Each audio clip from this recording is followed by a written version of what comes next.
Selamat sore pemirsa, kita kembali berjumpa dalam program Sumatera Utara hari ini edisi Senin 6 November 2023 bersama saya Hafiz Eko. Dan saya Udranda Rolinka, sejumlah informasi menarik telah disiapkan oleh tim redaksi kami, berikut berita selengkapnya.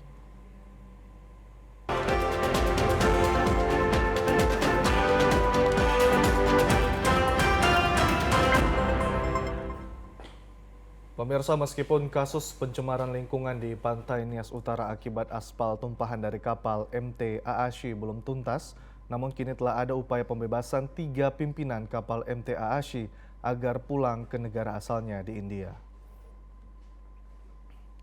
Sejumlah garis pantai di Nias Utara termasuk di kawasan konservasi laut seperti daerah terumbu karang dan mangrove hingga kini masih dicemari aspal bitumen tumpahan dari kapal MT Aashi berbendera Gabon milik Uni Emirat Arab. Kondisi tersebut dinilai nelayan dan pemerintah daerah karena luputnya perhatian pemerintah pusat menuntaskan persoalan tersebut. Saat ini agen kapal MT Aashi melalui PT Rizky Bahari Samudra berusaha melakukan pemulangan 3 pimpinan kapal MT Aashi ke negara asalnya. Sementara Kementerian Luar Negeri Republik Indonesia telah menyampaikan kesediaan kedutaan dalam proses pembebasan 3 pimpinan kapal MT Aashi dan menghadirkan kembali ketiganya dalam penyelesaian kasus hukum MT Aashi. Isu pembebasan dan repatriasi ketiga orang kru MT Aashi ini masih ditentang oleh nelayan dan pemerintah Nias Utara, mengingat Dirjen Perhubungan Laut pada 30 Oktober 2023 menyatakan pelaksanaan pemeriksaan 3 kru kapal tersebut bukan sebagai dasar pemulangan ke negara asalnya dan harus segera dilunasi ganti rugi serta denda atas pencemaran wilayah perairan dalam negeri yang dilakukan negara asing. Dan setelah ada pemeriksaan, 3 orang kru yang masih ada di Nias Utara sampai saat ini tinggal di Hotel Tundre Heni Hill Gunung Sitoli sampai saat ini. Dan berkas pemeriksaannya sampai saat ini sudah dinyatakan selesai. Hasil pemeriksaan berkasnya sudah saya sampaikan juga ke Direktorat Jenderal Perhubungan Laut dan saya sampaikan juga ke Mahkamah Pelayaran di Jakarta. Namun hasilnya saya kira itu nanti akan disampaikan oleh Direktur KPLP atau dari Mahkamah Pelayaran. Diketahui nota diplomatik Kedutaan Republik India yang diterima Dirjen Protokol dan Konsuler Kementerian Luar Negeri Republik Indonesia yang berisi ucapan terima kasih atas dukungan otoritas di Indonesia terkait upaya pemulangan warga asing tersebut.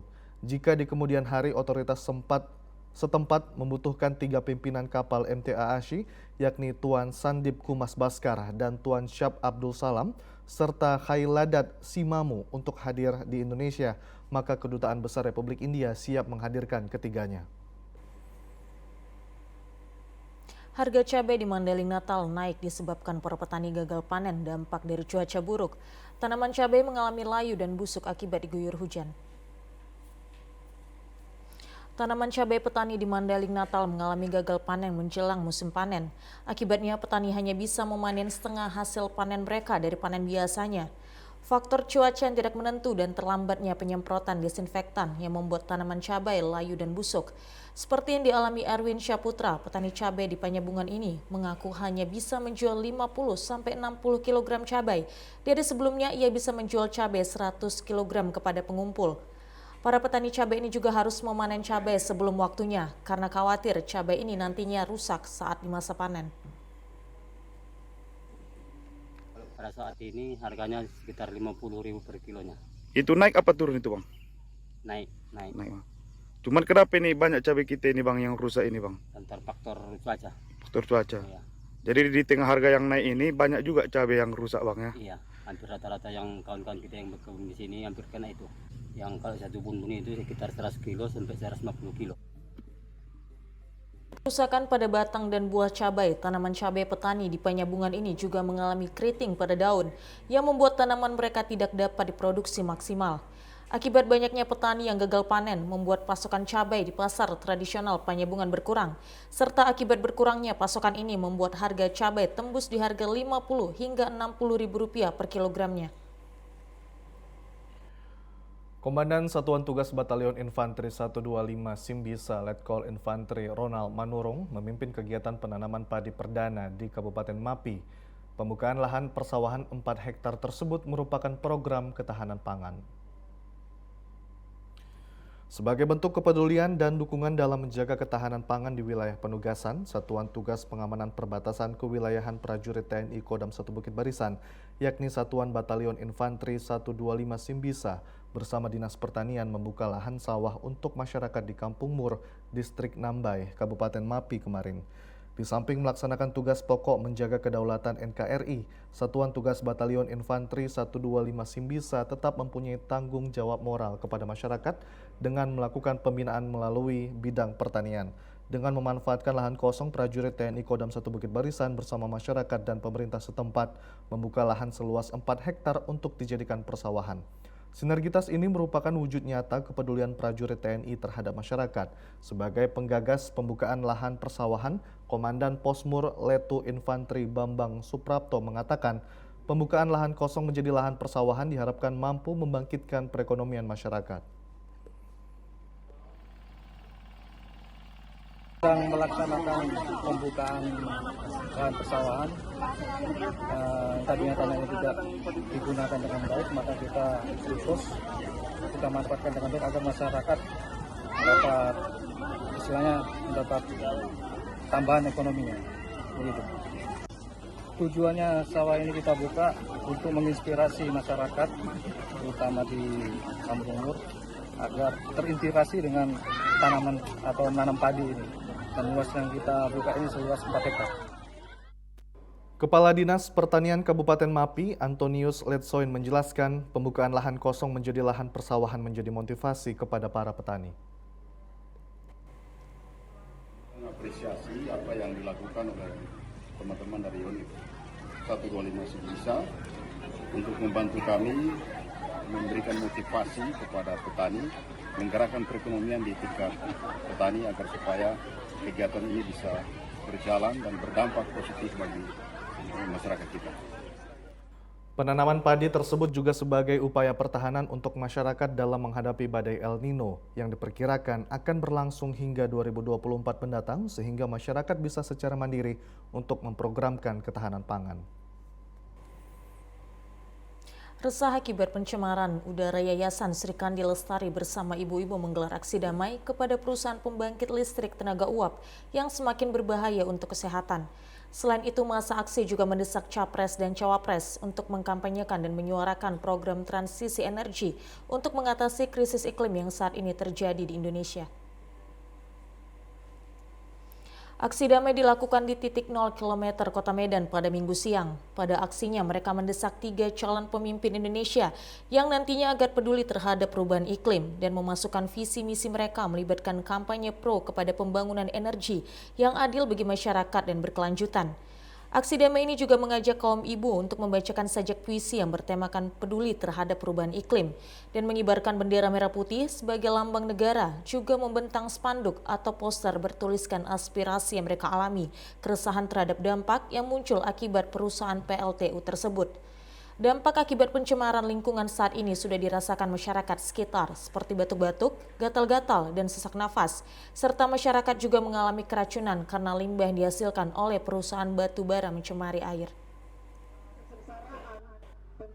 Kita juga tahu para capres ini mulai sibuk dengan kampanye, namun dalam kampanyenya atau visi misinya belum melibatkan iklim, belum melibatkan keterkaitan kebijakan-kebijakan yang pro dengan iklim. Dan kita di sini mendesak untuk mereka agar membuat kebijakan yang pro terhadap iklim, dan ketika dipilih nanti mereka benar-benar peduli terhadap situasi saat ini dan meninggalkan atau melakukan transisi energi yang bersih, berkeadilan, dan berkelanjutan. Pemerintah Kabupaten Toba meminta perusahaan PT Bajra Daya Sentra Nusa agar lebih kooperatif melaporkan pajak PBB dan BPHTB-nya. Hal tersebut diungkapkan Kepala Badan Pengelolaan Keuangan dan Aset Daerah Toba, Henry Sitompul, ketika dikonfirmasi di Komplek Perkantoran Simanjalo Sopo Surung, Balige, Kabupaten Toba. Henry menganggap penerimaan pajak PBB dan BPHTB dari PT Bajra Daya Sentra Nusa masih di luar ekspektasi yang diharapkan pemerintah Kabupaten Toba. Penerimaan pajak PBB dan BPHTB dari pihak Bajradaya Sentra Nusa hanya sekitar 50 jutaan per tahunnya. Sementara tenaga listrik yang dihasilkan mencapai 180 megawatt dengan luas area diperkirakan 600.000 meter bujur sangkar. Jika dibandingkan dengan perusahaan lainnya yang menghasilkan listrik sebesar 360 megawatt dengan penerimaan pajak PBB dan BPHTB sekitar 7,9 miliar per tahunnya. Henry sangat menyayangkan hal tersebut setelah berlangsung mulai dari tahun 2011 dari mulai beroperasinya perusahaan PT Bajradaya Sentra Nusa. Hal ini masih jauh di luar ekspektasi penerimaan pajak dari PT Bajradaya Sentra Nusa. Oleh karena itu pihak Pemkab Toba akan melakukan koordinasi lintas sektoral dan akan membentuk tim investigasi dalam melakukan perhitungan pajak bersama konsultan tenaga ahli perpajakan yang bekerja sama dengan pihak kepolisian. Sejauh ini pihaknya masih melakukan pendekatan terhadap PT Bajradaya Sentra Nusa agar dapat memberikan data-data yang real. Namun hingga saat ini perusahaan tersebut belum dapat memberikannya. Henry juga menjelaskan permasalahan ini telah ditangani pihak Polres Toba dan pihaknya tinggal menunggu Polres Toba untuk menyurati Pemkab Toba untuk tim tersebut dapat melakukan verifikasi. Kita masih minta data daripada pihak mereka karena selama ini kan kita menerapkan sistem self-assessment. Nah, itu hanya mereka kasih data dari mereka. Maka itu kita menyurati mereka agar mereka membuat data yang update sesuai dengan yang ada di lapangan. Karena kita istilahnya ingin biar itu bisa kita tindak lanjuti. Sementara itu Humas PT Bajradaya Sentra Nusa Maruli Simanjuntak ketika dikonfirmasi mengatakan bahwa pihaknya sejauh ini belum dapat memberikan keterangan tentang permasalahan ini. Pemirsa, kami akan segera kembali dengan sejumlah informasi lainnya. Tetaplah di Sumatera Utara hari ini.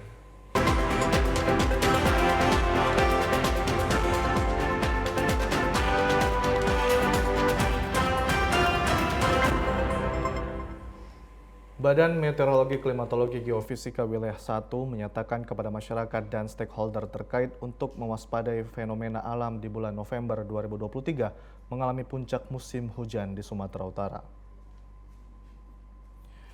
Potensi puncak musim hujan di Sumatera Utara di bulan November 2023 berdasarkan amatan tim forecaster BMKG Sumatera Utara di Medan dalam satu dasarian 10 hari lebih. Fenomena alam peningkatan intensitas hujan di Sumatera Utara harus diwaspadai dan dibutuhkan penanganan secara dini dengan meningkatkan koordinasi lintas sektoral stakeholder. Perakiraan puncak musim hujan di Sumatera Utara terjadi pada bulan November 2023 mencapai 53,8% dalam dekade tahun ini. Kepala Badan BMKG Wilayah 1 Sumatera Utara Hendro Nugroho mengatakan tipe pola curah hujan Sumatera Utara ada 3 kategori, diantaranya ekuatorial, pertama musim hujan sepanjang tahun, 1 puncak musim hujan, dan 1 puncak musim kemarau, lalu 2 puncak musim hujan, dan 2 puncak musim kemarau. Untuk mengetahui informasi kawasan daerah di Sumatera Utara, curah hujan tinggi hingga berpotensi banjir dapat dilihat di media sosial BMKG, media elektronik, dan media informasi lainnya.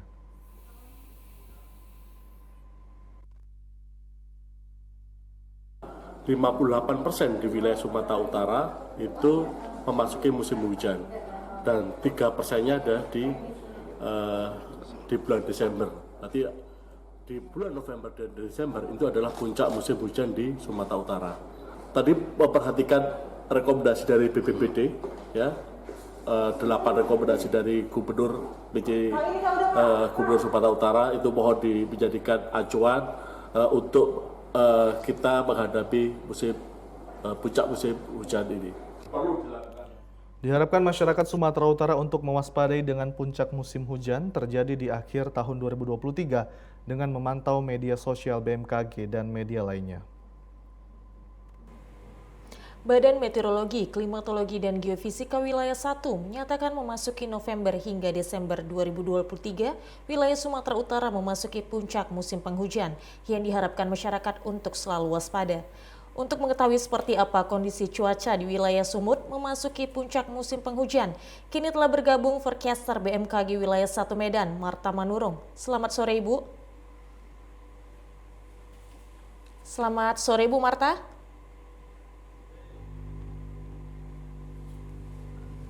Halo, selamat sore. Ya baik, selamat sore Bu Marta. Bu Marta, pertama saya ingin bertanya kepada Ibu, bagaimana pengamatan analisa BMKG dinyatakan sumut memasuki puncak musim penghujan, Bu? Ya, baik, terima kasih. BMKG itu setiap tahunnya melakukan perakiraan musim kemarau dan perakiraan musim hujan. Lalu dilakukan rata-rata dari setiap curah hujan di seluruh wilayah Indonesia selama 30 tahun dari tahun 91 hingga tahun 2020. BMKG Pusat dan seluruh UPT Klimatologi termasuk Klimatologi Deli Serdang telah memutakhirkan zona musim yang sebelumnya menjadi zona 9120. Dan di Sumatera Utara sendiri seperti disebutkan sebelumnya, terdapat 3 tipe musim, yaitu ekuatorial tipe 1 yang artinya musim hujan berlangsung sepanjang tahun, yaitu di wilayah pantai barat Sumatera Utara seperti Kepulauan Nias, Madinah, atau Penuli Tengah. Lalu ada ekuatorial tipe 2 yang artinya satu puncak musim hujan dan satu puncak musim kemarau. Wilayah tersebut antara lain di sekitar Toba, Padang Lawas, Simalungun, sebagian Langkat, Dairi maupun Humbahas. Dan yang terakhir ada tipe ekuatorial 4, yaitu terdapat 2 puncak musim hujan dan 2 puncak musim kemarau. Nah, wilayah-wilayah tersebut antara lain di sekitar pesisir timur Sumatera Utara termasuk Kota Medan sendiri. Nah, wilayah Sumatera Utara sendiri itu sebenarnya sudah masuk di musim hujan sejak Agustus dasarian kedua kemarin. Namun 53% di wilayah Sumatera Utara memasuki puncak musim hujannya itu pada bulan November 2023. Oke, demikian informasinya. Ya baik Ibu, selanjutnya kapan waktu potensi terjadinya curah dan intensitas hujan tinggi di wilayah sumut tersebut, Ibu? Iya, seperti disebutkan sebelumnya itu kita harus waspada pada bulan November 2023 ini potensi curah hujan dengan intensitas sedang hingga lebat dapat terjadi khususnya di wilayah Kepulauan Nias, Tapanuli Selatan, Tapanuli Tengah, Madinah serta sebagian besar di pesisir timur Sumatera Utara. Hal ini juga ditambah karena suhu muka laut di wilayah-wilayah tersebut pantai barat dan pesisir timur seperti Selat Malaka, suhu muka lautnya cukup tinggi sehingga dapat memicu awan-awan hujan di wilayah pantai barat dan pesisir timur Sumatera Utara. Baik, selanjutnya apa potensi lokasi daerah di Sumut rawan terjadi banjir dan longsor?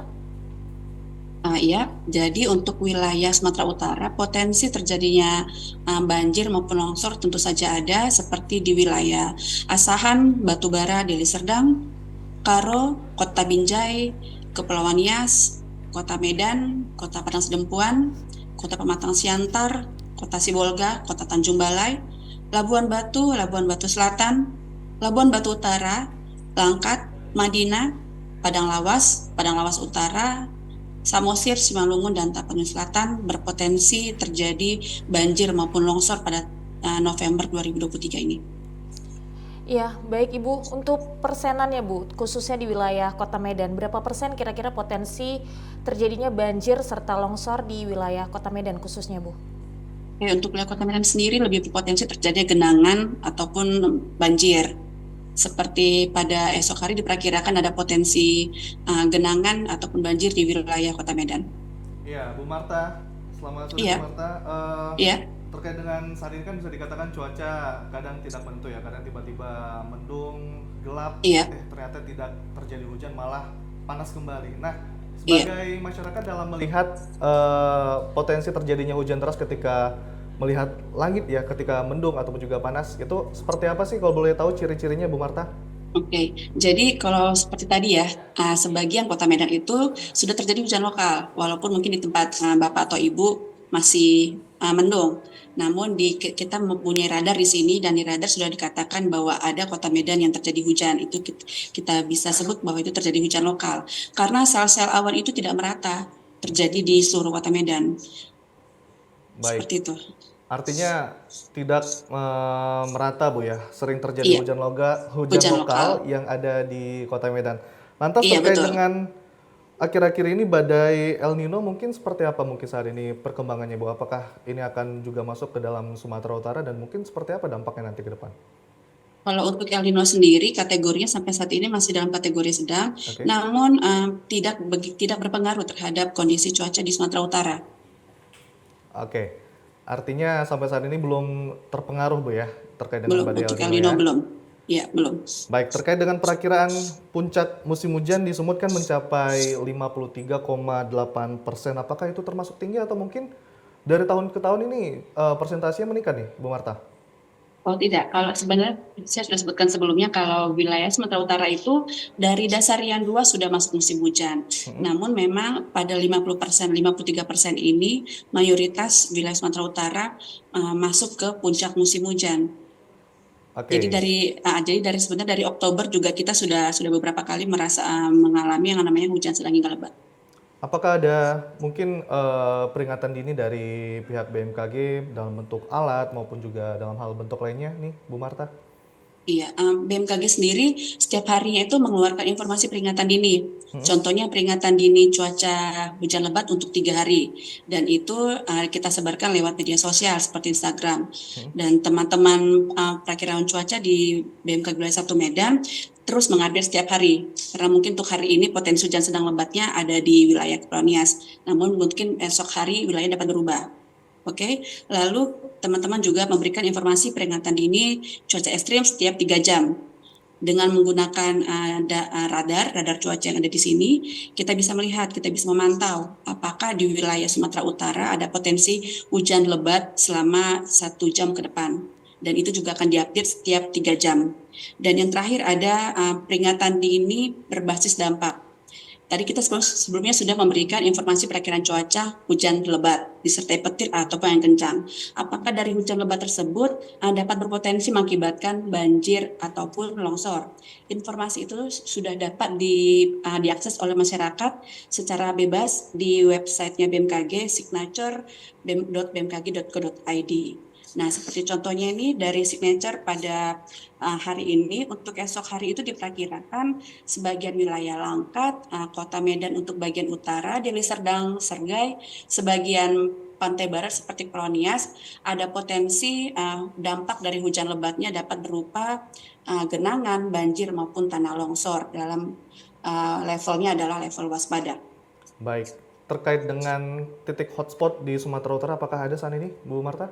Untuk saat ini tidak ada titik hotspot. Oke, baik.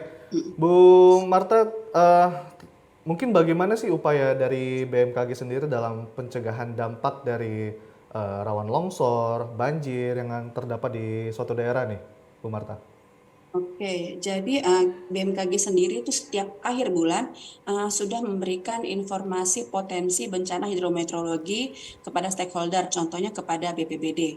Nanti selanjutnya BPBD akan menyebarkan informasi tersebut melalui SK Gubernur di setiap awal bulan, sehingga masyarakat bisa waspada apakah pada bulan tersebut ada potensi banjir ataupun longsor ataupun bencana hidrometeorologi yang lainnya. Baik, artinya BMKG terus melakukan kerjasama dengan berbagai stakeholder dalam mengupayakan memberitahukan kepada masyarakat terkait dengan cuaca saat ini ya, Bu Marta ya. Dan mungkin terakhir, Bu Marta, mungkin secara singkat dan juga padat, kira-kira seperti apa harapan dan juga himbauan BMKG sendiri kepada masyarakat terkait dengan Sumatera Utara saat ini memasuki puncak musim penghujan nih, Bu Marta. Silakan. Oke, kita tahu ya kalau lagi musim hujan ini tentu saja curah hujannya cukup tinggi yang dapat memicu terjadi potensi bencana hidrometeorologi seperti banjir, longsor, ataupun genangan-genangan. Nah, masyarakat yang tinggal di perbukitan ataupun di sekitar-sekitar gunungan harus waspada akan potensi terjadinya longsor. Lalu masyarakat yang tinggal di sekitaran bantaran sungai juga saat terjadi hujan dengan intensitas lebat yang dapat mengakibatkan banjir harus lebih waspada bila kira-kira intensitas hujan semakin tinggi agar sebaiknya menghindari bantaran sungai seperti itu dan mengurangi aktivitas di luar ruangan. Baik, sama-sama kita harapkan agar nantinya masyarakat dapat lebih aware, dapat lebih mengetahui seperti apa kondisi cuaca di saat musim penghujan saat ini di Sumatera Utara, dan pasti dapat menyiapkan berbagai hal apabila terdapat hal-hal negatif nantinya ataupun juga dampak-dampak dari bencana yang akan datang nantinya. Terima kasih Ibu Marta Manurung selaku forecaster BMKG Wilayah 1 Medan.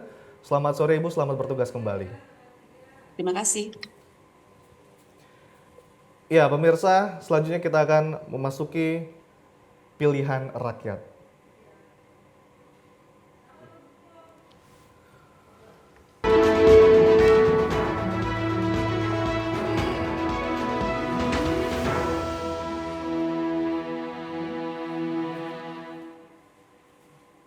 Bobi Nasution yang merupakan kader PDI Perjuangan dan juga wali kota Medan mendukung Prabowo Gibran sebagai presiden dan wakil presiden pada pemilu 2024 mendatang. Dukungan tersebut diucapkan selaras dengan relawan Bobi yang mendukung Prabowo Gibran sebagai presiden dan wakil presiden. Hal itu diutarakannya usai menghadiri peletakan batu pertama patung Jokowi di Desa Kutambelin, Kabupaten Karo, Sumatera Utara beberapa waktu lalu. Diketahui Bobi Nasution yang merupakan kader PDI Perjuangan ini ditunjuk partai sebagai juru kampanye pasangan Ganjar Mahfud MD di Pilpres 2024 mendatang. Namun dirinya tidak begitu merespon surat tugas yang diberikan partai kepada dirinya. Hal yang mengejutkan bahwa relawan Bobi Nasution mendukung Prabowo Gibran sebagai presiden dan wakil presiden 2024. Menanggapi deklarasi relawan Bobi mengatakan dirinya sejalan dengan para relawan yang mendukung Prabowo Gibran. Bobi menyebutkan nantinya dirinya akan berjumpa dengan pimpinan partai untuk berbicara terkait dengan dukungannya yang tidak sejalan dengan PDI Perjuangan. Artinya mendukung ya Pak? Pak Wali, berarti kan itu berbeda sikap dengan PDIP. Itu gimana kita Pak? Apakah kita siap untuk disanksi oleh PDIP atau gimana? Tidak tegak lurus dengan partainya Bapak sendiri? Ya tentunya untuk itu saya tadi kemarin juga menyampaikan kami akan berkomunikasi dan tentunya berkonsultasi juga dengan baik dengan partai, dengan PDI Perjuangan. Ini saya akan menyampaikan dengan baik-baik. Komisi Pemilihan Umum Kabupaten Toba menerima 3.522 kotak suara untuk kebutuhan logistik pemilihan umum pemilu 2024. Jumlah tersebut merupakan kebutuhan untuk 698 TPS dan 16 PPK untuk pelaksanaan pemilu 2024 di Kabupaten Toba. Ditempatkan di gudang penyimpanan logistik di Jalan Sutomo, Kecamatan Balige, Kabupaten Toba. Ketua KPU Toba, Sugar Sibarani mengatakan pihaknya pada hari Minggu kemarin telah menerima tahap kedua kebutuhan logistik sebanyak 3.522 kotak suara. Selanjutnya, pihaknya bersama Bawaslu dan Kepolisian akan melakukan pengecekan dan penyortiran keadaan kotak suara yang telah diterima. Jika nanti ditemukan ada yang rusak, maka akan dikembalikan. Kotak suara yang telah diterima akan didistribusikan. Jika keseluruhan kebutuhan logistik telah diterima dengan baik, berikut dengan kertas suara yang saat ini masih dijadwalkan untuk pengiriman berikutnya. Sesuai dengan aturan, seluruh kebutuhan logistik setelah selesai dilakukan pengepakan akan didistribusikan 1 hari menjelang pemilu di setiap kecamatan. Sugar juga menjelaskan dari 698 TPS diantaranya ada 4 TPS khusus yang akan ditempatkan di wilayah kampus dan lembaga permasyarakatan untuk para pemilih yang telah pindah dan pemilih yang masih menjalani hukuman dalam tahanan. Proses logistik ini kan selain kotak dan bilik yang sudah sampai, nanti akan ada juga logistik-logistik lain, kemudian terakhir nanti surat suara. Prinsipnya nanti setelah sampai semua logistik itu akan kita lakukan pengepakan, biasanya itu akan melibatkan badan ad hoc. Kemudian dalam hal pengaturan logistiknya tentu kita akan bekerja sama dengan beberapa stakeholder. Semua logistik ini? Biasanya kalau sesuai aturan itu kan paling lama 1 hari sebelum hari itu sudah sampai di kecamatan. Prinsipnya sampai pada saat itu ya kita harus penuhi waktunya itu. Komisi Pemilihan Umum KPU Kota Sibolga mencatat baru 8 partai politik dari 16 partai peserta pemilu 2024 yang telah menyerahkan laporan pembukaan rekening khusus dana kampanye atau RKDK. 8 partai politik yang telah menyerahkan laporan pembukaan rekening khusus dana kampanye ke KPU Kota Sibolga, yakni Partai PDI Perjuangan, PKS, Partai Buruh, PBB, Gerindra, Perindo, dan Partai Golkar. Koordinator Divisi Teknis Penyelenggara KPU Kota Sibolga, Arman Syahsinaga mengatakan, KPU Kota Sibolga telah berulang kali menghimbau agar partai politik peserta pemilu di Kota Sibolga agar segera menyerahkan laporan pembukaan rekening khusus dana kampanye mereka ke KPU Kota Sibolga.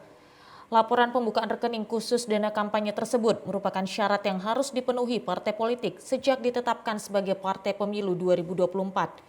Selain itu, keberadaan rekening khusus dana kampanye itu tidak hanya dibutuhkan di KPU, akan tetapi juga diperlukan bagi pihak-pihak seperti OJK, PPATK, hingga KPK. Dari laporan rekening khusus dana kampanye, pihak bisa mengetahui aliran dana kampanye partai politik, apakah ada yang mencurigakan atau hal lain. Untuk itu KPU Kota Sibolga berharap partai politik yang belum juga menyerahkan laporan rekening khusus dana kampanyenya agar segera membuka rekening dan langsung menyerahkannya ke KPU Kota Sibolga agar terhindari dari sanksi tegas dari KPU berupa pendiskualifikasi dari peserta pemilu 2024. Memang tetap dihimbau untuk segera melakukan pembukaan RKDK kepada partai politik yang belum melakukan pembukaan RKDK-nya. Karena apapun ceritanya, laporan dana kampanye ini kan merupakan salah satu unsur yang tidak bisa dilupakan ataupun wajib dilakukan oleh setiap partai politik untuk mengikuti pemilu pada 2024 nanti. Badan Pengawas Pemilu Tapanuli Utara, Panwas Kecamatan beserta Satpol PP Taput melakukan penertiban sejumlah baliho partai politik dan alat peraga kampanye di sejumlah ruas jalan protokol serta di pusat kota Tarutung dan di kecamatan. Terkait maraknya jumlah baliho para calon legislatif di Kabupaten Tapanuli Utara, maka dilakukan penertiban oleh Satpol PP Taput Kepolisian serta Kejaksaan Tarutung dan jajaran Bawaslu Taput pagi tadi. Kepala Bidang Divisi Penindakan Bawaslu Taput Kopman Pasaribu mengatakan penertiban baliho dan APK dilakukan sesuai dengan peraturan KPU nomor 5 tahun 2024 dan diubah dengan PKPU nomor 20 tahun 2023 serta peraturan Bawaslu nomor 11 tahun 2023 dan surat Bawaslu RI nomor 774 serta Perda Taput nomor 10 tahun 2010 tentang ketertiban umum. Sementara itu penertiban dilakukan dimulai dari Jalan Protokol dan Jalan HKI Tarutung serta serentak dilakukan di tingkat kecamatan oleh Panwascam di 15 kecamatan. Selain itu pembersihan spanduk dan sejumlah APK juga dilakukan di depan rumah ataupun yang ditempelkan di depan rumah serta di Tanggul Aik Sigeaun Tarutung. Sejumlah alat peraga yang dipasang para calon anggota legislatif berupa baliho dan ajakan untuk memilih caleg maupun capres pada pemilu 2024. Ditertibkan oleh Bawaslu, Satpol PP, Kepolisian, serta Kejaksaan Negeri Tarutung yang berpotensi melanggar tahapan pemilu sebelum masuk tahapan kampanye. Jadi harapan kita adalah bagaimana pemilu ini berjalan secara bermartabat, jujur dan adil. Maka hari ini ditetapkan oleh Bawaslu Kabupaten Tapanuli Utara untuk melakukan pembersihan dan penertiban alat peraga kampanye. Itu intinya. Nah, intinya ini sampai kapan Bang dilaksanakan Bang? Sesuai dengan tahapan Bang? Itu nanti sampai tanggal 27 karena ini belum diizinkan oleh undang-undang, maka kita melakukan penertiban. Taput menghimbau para caleg untuk dapat mematuhi aturan yang berlaku karena saat ini masih dalam tahap masa sosialisasi. Panitia Pengawas Pemilu Kecamatan Medan Belawan pada Minggu siang melakukan penertiban alat peraga kampanye yang bergelantungan merusak keindahan kota Medan.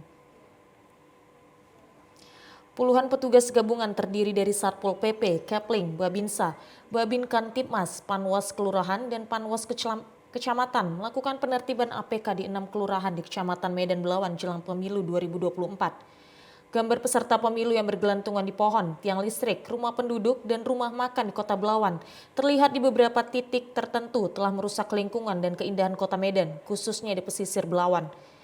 Tim penertiban APK bergerak ke lokasi yang telah ditentukan dan semua APK yang berhasil ditertibkan dikumpulkan di kantor Panwaslu Kecamatan Medan Belawan. Ketua Panwaslu Kecamatan Medan Belawan, Rustam Effendi mengatakan, dengan dilakukan penertiban bersama alat peraga kampanye yang terpasang pasca penetapan daftar calon tetap, anggota DPD, DPR, DPRD Provinsi, dan DPRD Kabupaten Kota, sebelum dimulainya masa kampanye berdasarkan Peraturan Komisi Pemilihan Umum Nomor 20 Tahun 2023 dan Peraturan Badan Pengawas Pemilihan Umum Nomor 11 Tahun 2023, serta Peraturan Wali Kota Medan Nomor 17 Tahun 2023. Ya harapannya kepada stakeholder, ya kan, terutama mungkin masyarakat atau untuk para caleg yang sudah keburu memberikan sosialisasi atau menyebarkan alat peraga kampanyenya, mohon agar memaklumi kegiatan ini karena belum sahnya kampanye. Berdasarkan aturan PKPU nomor 15 tahun 2023, kampanye itu boleh berlangsung 25 hari setelah BCT.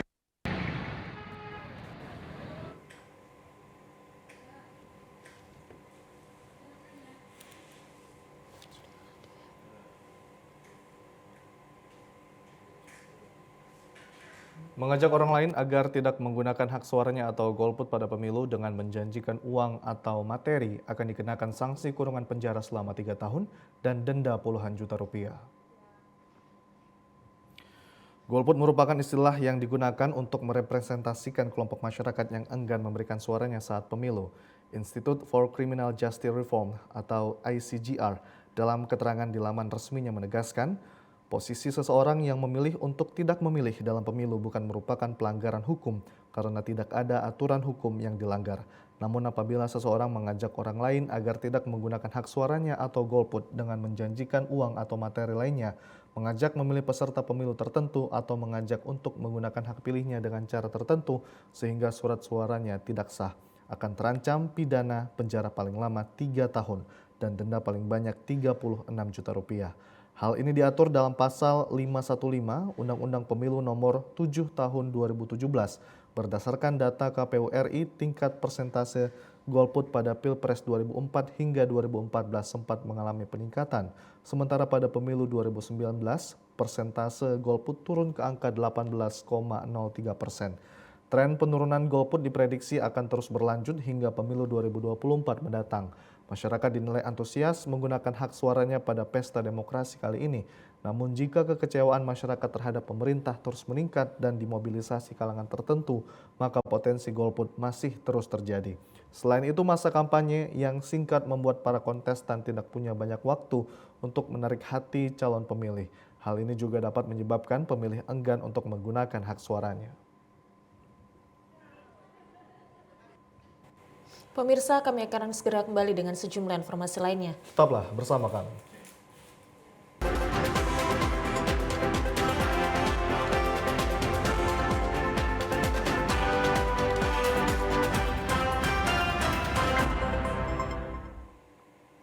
Ya, terima kasih masih bersama kami di Sumatera Utara hari ini. Pemirsa, kesuksesan anak didik di sekolah tidak terlepas peran guru dan manajemen sekolah sebagai pendidik sekaligus orang tua di institusi sekolah.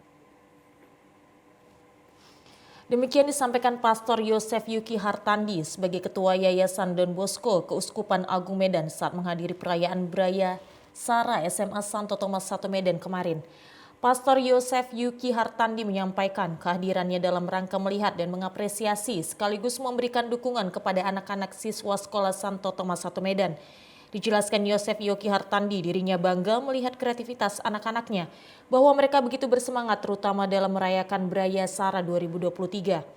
Diungkapkan Pastor Yosef, apa yang ditampilkan anak-anak didik dengan berbagai talentanya tentulah sangat kita hargai dan yayasan mendukung penuh anak didik mereka mewujudkan kreativitasnya bagai bekal masa depan sekaligus kreativitas dan bakat mereka untuk kemajuan sekolah Santo Thomas 1 Medan.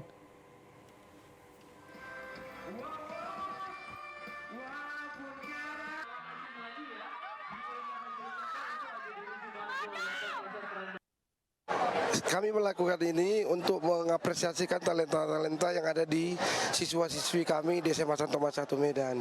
Tujuan yang kami harapkan adalah sekolah kita semakin indah dan memiliki nama yang baik di tengah-tengah masyarakat Kota Medan.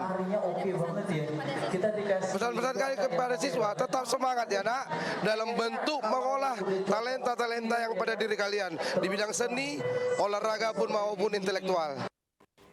Dalam perayaan Braya Sara 2023 yang digelar 16 Oktober sampai 3 November 2023 ini, SMA Santo Thomas 1 Medan menyelenggarakan berbagai perlombaan, yakni lomba basket, futsal, band, olimpiade, dan kemampuan berbahasa Inggris.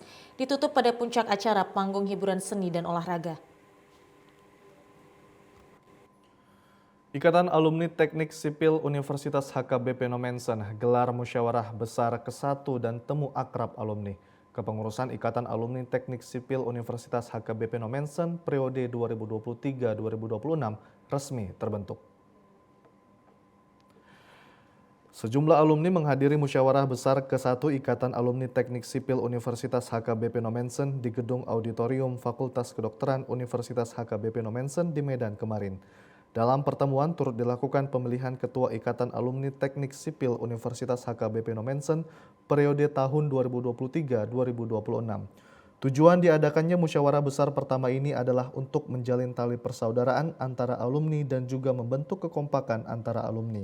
Dengan terbentuknya Ikatan Alumni Teknik Sipil Universitas HKBP Nomensen, diharapkan dapat menciptakan lapangan pekerjaan yang dapat dimanfaatkan oleh lulusan sarjana teknik sipil, serta melahirkan banyak tenaga ahli.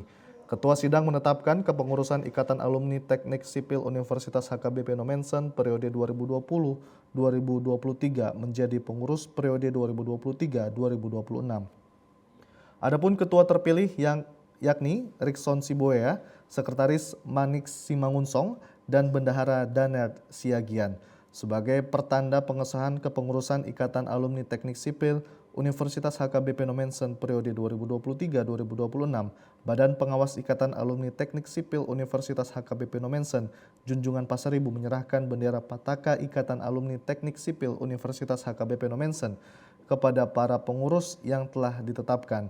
Ketua Ikatan Alumni Teknik Sipil Universitas HKBP Nomensen periode 2023-2026, Rikson Siboya, mengatakan kedepannya akan menjalankan program-program terbaru dalam menciptakan sumber daya berkualitas.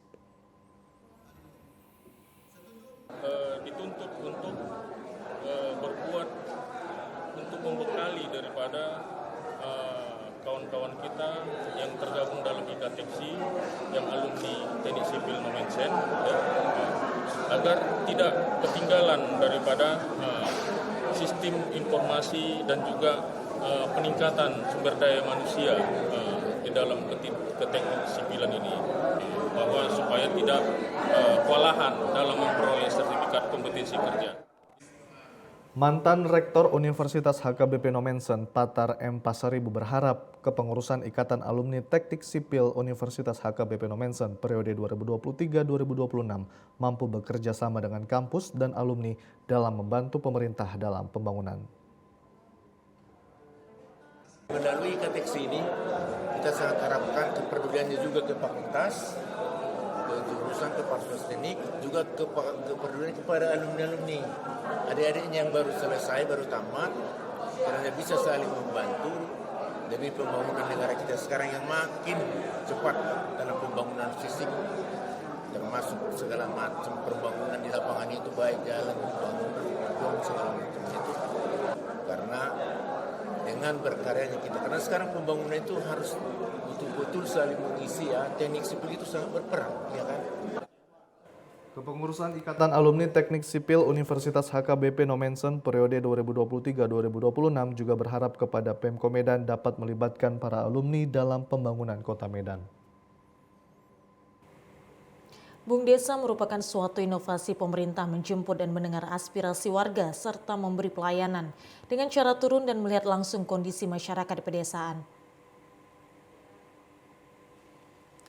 Warga antusias mendatangi pusat pemerintahan Desa Padang meninjau Kecamatan Aiknatas, Kabupaten Labuhan Batu Utara untuk menerima pelayanan dari pemerintah kabupaten dan provinsi berupa pelayanan kesehatan, pengurusan pajak, pendidikan, administrasi kependudukan, dan lainnya. Serta sejumlah kegiatan sosial seperti sunat massal, operasi bibir sumbing, gerakan pangan murah, dan pemeriksaan kesehatan. Dengan menurunkan sejumlah dokter spesialis yang disediakan pemerintah Labura secara gratis. Pada program Bung Desa, di mana Bupati ngantor di desa, merupakan program inovasi menjemput aspirasi dan melayani masyarakat desa. Kepala Daerah Labura Hendrianto Sitorus menjelaskan, inovasi Bung Desa ini berawal dari masa wabah pandemi COVID-19 2 tahun yang lalu, karena pemerintah pusat membatasi aktivitas masyarakat sehingga warga kesulitan untuk melakukan aktivitas untuk mendapatkan pelayanan dan menyampaikan aspirasi kepada pemerintahan desa.